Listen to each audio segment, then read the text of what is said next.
Africa cup of নেশনসে মঙ্গলবার রাতে শেষ ১৬-র শেষ দুটি ম্যাচে জয় পেয়েছে আইভরি কোস্ট ও আলজেরিয়া। বর্তমান চ্যাম্পিয়নদের দাপুটে ফুটবল আর আলজেরিয়ার অতিরিক্ত সময়ের স্নায়ুক্ষয়ী লড়াই এখন ফুটবল বিশ্বের আলোচনায়।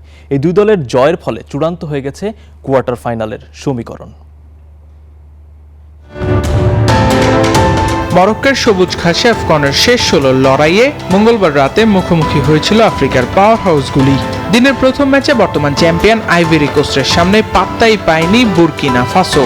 ম্যানচেস্টার ইউনাইটেড তারকা আমাদ দিয়ালোর দারুণ নৈপুণ্যে প্রতিবেশী দেশটিকে ৩-০ গোলে উড়িয়ে দিয়েছে আইভরি কোস্ট। দিয়ালো নিজে এক গোল করার পাশাপাশি অবদান রেখেছেন বাকি দুটি গোলেও। অন্যদিকে রাবাতে আলজেরিয়া বনাম ডিআর কঙ্গোর ম্যাচটি ছিল দারুণ উত্তেজনাপূর্ণ।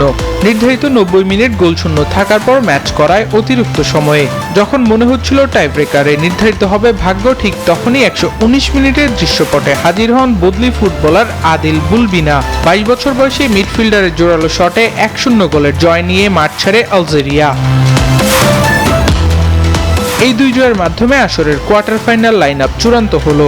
সূচি অনুযায়ী আগামী শুক্রবার রাতে মুখোমুখি হবে মালি বনাম সেনেগাল এবং ক্যামেরুনের প্রতিপক্ষ মরক্কো।